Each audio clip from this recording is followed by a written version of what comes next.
here. Everybody look over here. So we've got all our glazes here. The glazes are labeled or in order of alphabetical order. Okay, so it should be easy for you guys to find what you need.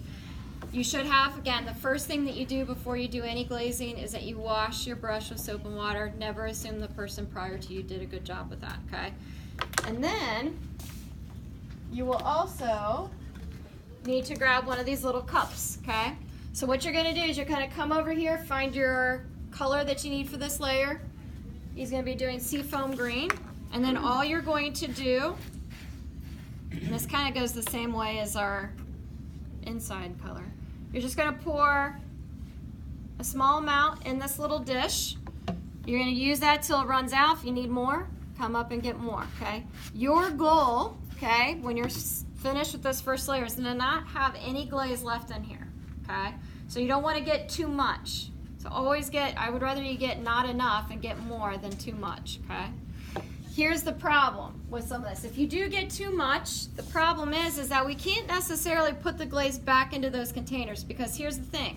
When we start layering these glazes up, like when we do layer 2, layer 3, you have other colors underneath. So when you're brushing this stuff on, you're actually, in turn, taking off some of the previous layers off and contaminating the glaze that's in this container here. We don't want to then put that back into that container there and then change that color. Okay, so that's why that's a big deal.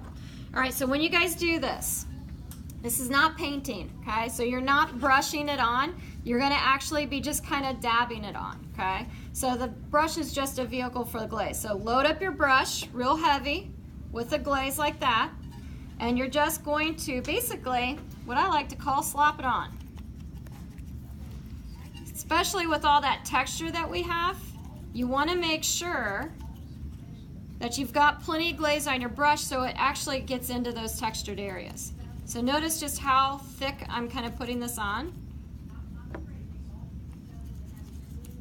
I'm not brushing, again, I'm not doing this, okay? I'm just kind of dabbing it on here. Now, we want to make sure that we're overlapping that interior color too. So I'm going to also take this into the inside about by 1 inch or 1.5 inches. Now when I do that, and I'll show you guys how I do this. When you do that, again, go for an uneven edge here. You don't want even. So this is, again, opposite of our painting project. So make it as uneven as you can, and that's going to give it a really good blend, okay? You can also, too, kind of drip it if you have some extra. If it drips down, not a big deal. Not a big deal, okay? Now, it's a little harder to see this on Andy's just because his first color very much the same as the second color here. So, but for a lot of you guys, you'll see more difference, okay? You are gonna glaze, you're gonna overlap them, you're gonna glaze this whole outside. You do not want to glaze the very, very bottom. So we don't wanna have any glaze right here, okay? If some gets on there, we will clean that off later, okay? But you're just gonna glaze all the outside, you're gonna overlap it a bit here, and just down here to the bottom, all right? When you think you're done, let me know, and then you'll clean up your stuff and let it dry, and we'll get ready for the next one. All right, so there you go. That's it.